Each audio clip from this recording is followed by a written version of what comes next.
warahmatullahi wabarakatuh. Selamat pagi sahabat sehat, salam sejahtera untuk kita semua. Jumpa lagi di Karya di Podcast, Sahabat Menuju Sehat.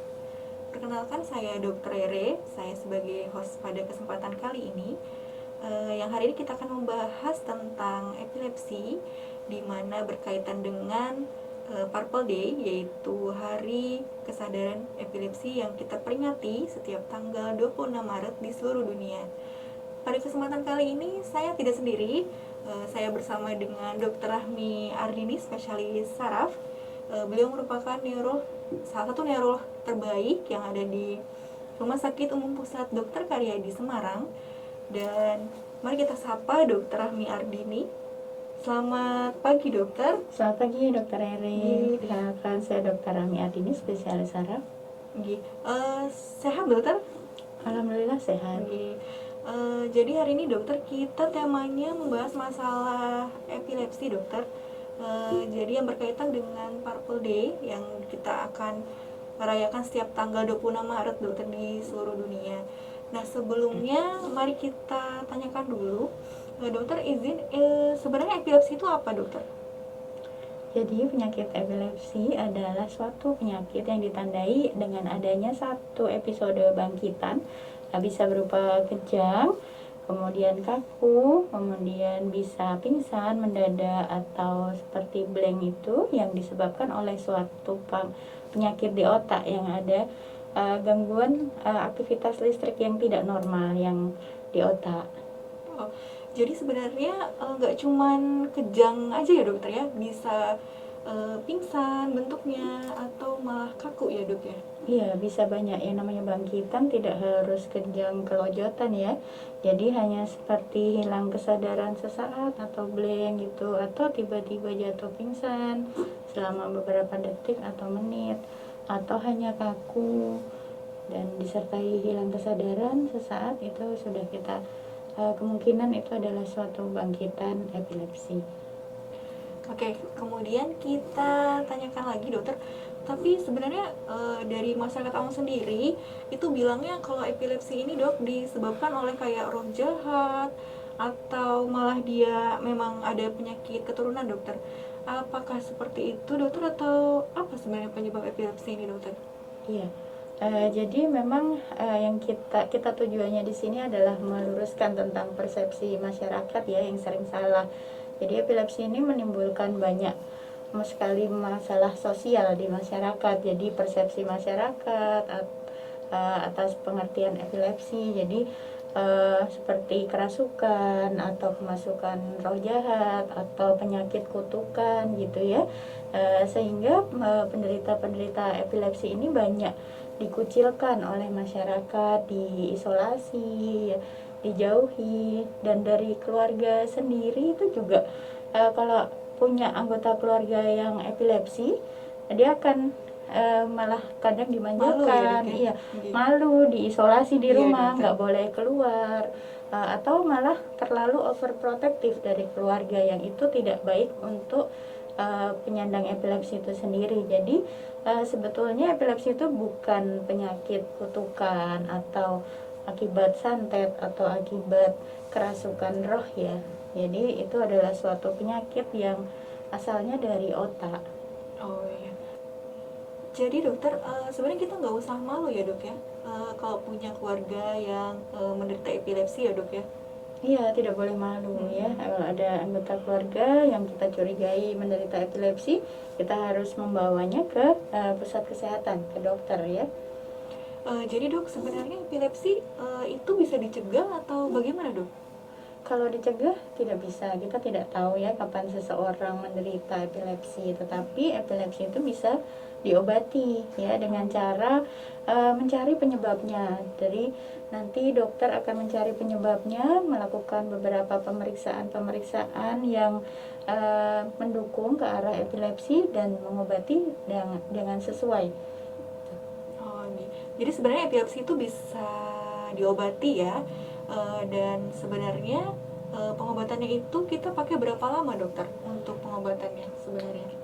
Untuk obat-obat epilepsi atau obat anti epilepsi kita menyebutnya itu diberikan dimulai dengan dosis yang kecil dengan nanti kita sesuaikan dengan bangkitannya. Jadi jumlah bangkitan, berapa frekuensinya, kemudian penyebabnya apa. Nanti pengobatannya jangka panjang. Jadi tidak seperti penyakit flu diobati terus sembuh. Jadi epilepsi ini butuh pengobatan jangka panjang sampai dinyatakan bebas kejang selama 3 tahun.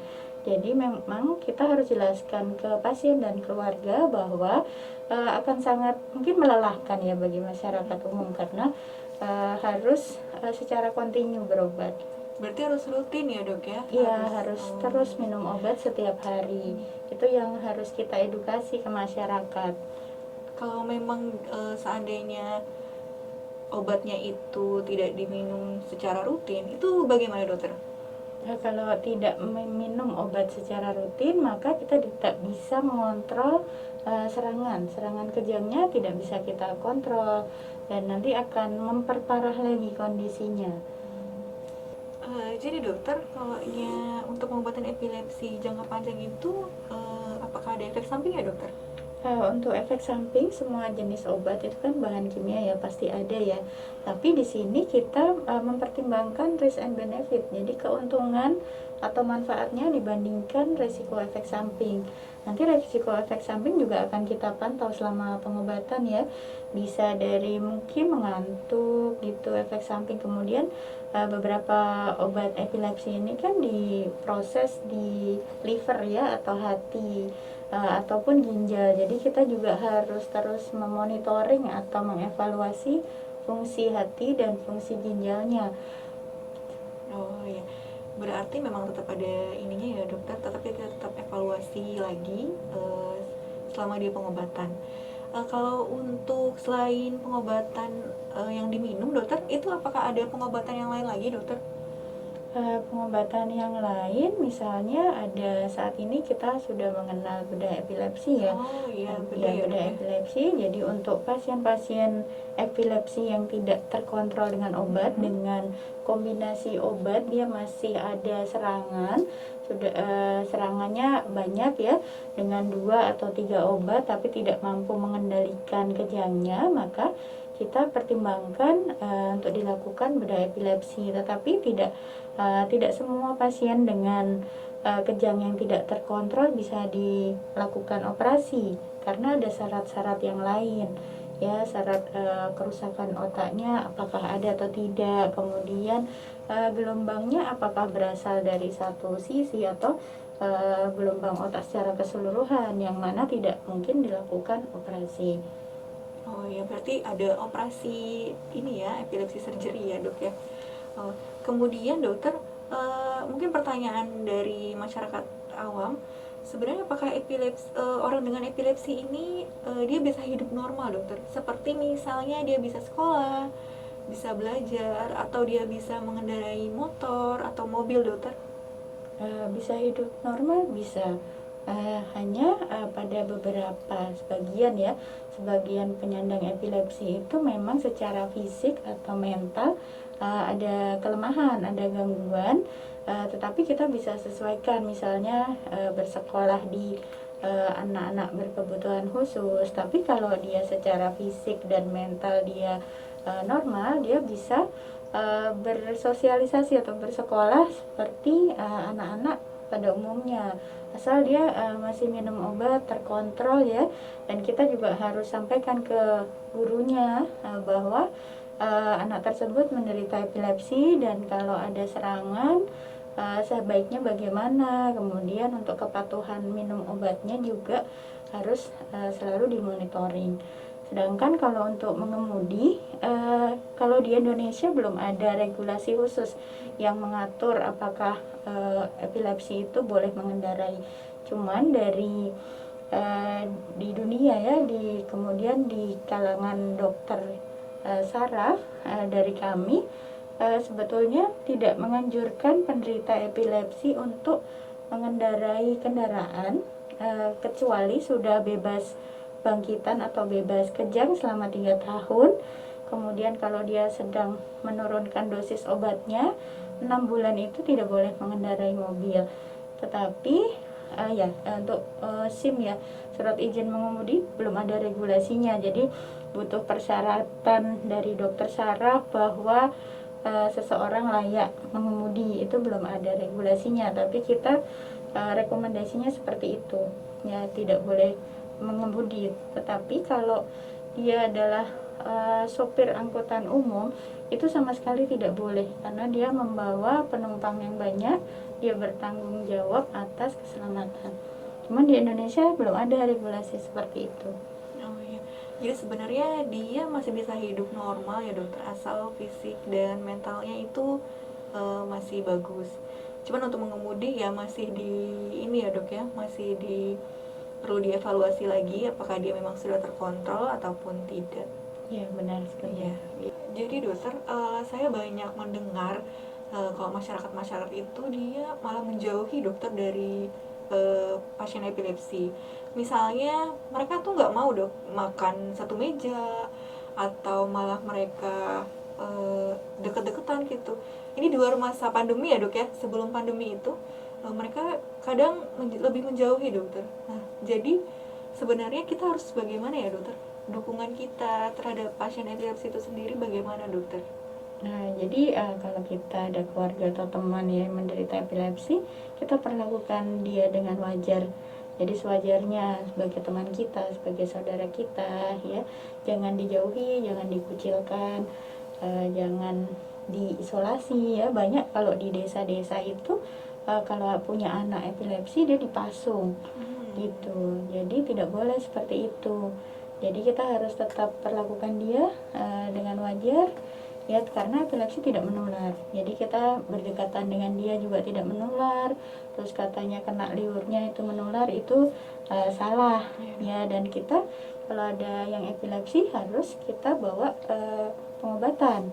Ya, kita harus melakukan pengobatan, bawa ke dokter, kemudian minum obat secara rutin sehingga dia bisa terkontrol ya, kejangnya terkontrol, dia bisa hidup normal. Itu seperti itu. Mungkin satu pertanyaan dari masyarakat juga nanya, apakah pasien epilepsi ini dok bisa hamil? Bisa hamil, apa boleh ya? Ya. Boleh dokter, maksudnya apakah boleh hamil? Boleh hamil. Jadi pada pasien-pasien yang merencanakan kehamilan itu kita harus evaluasi.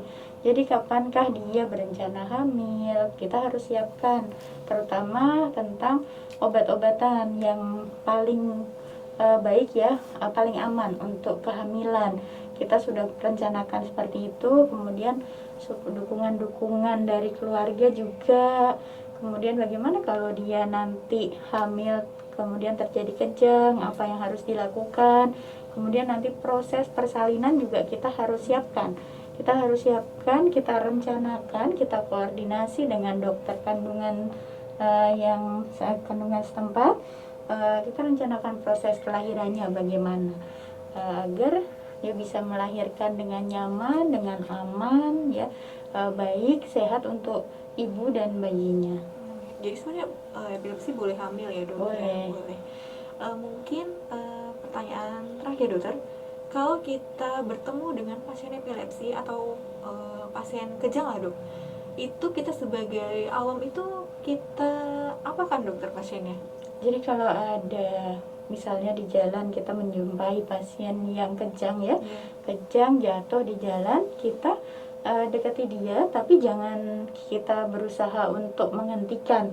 Kita nggak usah megang, nggak usah kalau orang-orang awam itu suka dikasih sendok atau apa, tidak boleh ya, tidak boleh dikasih sendok karena nanti akan melukai mulut ya, atau giginya bisa patah. Jadi dibiarkan, tapi jauhkan dari benda-benda tajam. Kemudian kalau dia di tengah jalan, kita harus pinggirkan dulu ya sampai nanti kejangnya berhenti sendiri. Setelah kejangnya berhenti baru dibawa ke rumah sakit, seperti itu. Jadi nggak usah pakai sendok ya dok ya? Nggak usah, nanti sendoknya patah, giginya juga ikut patah, terluka. Kemudian ada yang dikasih jari kan, jari dokter, jari nanti jarinya patah, putus. gitu. Kadang kebanyakan dikasih sendok atau malah diinin jari dokter sama Iya, jadi tidak keluarganya. usah. Jadi dibiarkan aja, jangan diapa-apakan, tapi dijauhkan ke tempat yang aman. Oh iya iya iya. Baik Dokter Rahmi, terima kasih atas penjelasannya pada kali ini. Banyak ilmu yang kita dapatkan mengenai masalah bagaimana itu epilepsi dan bagaimana cara pengobatannya. Tak lupa kita mengingatkan untuk sahabat sehat bahwa kita masih pandemi, jadi tetap jaga protokol kesehatan dan jangan lupa untuk follow Instagram, YouTube, Facebook, dan Twitter @rskaryadi dan Spotify @karyadi podcast. Saya Dokter Rere. Dan saya Dr. Rahmi. Kami undur diri.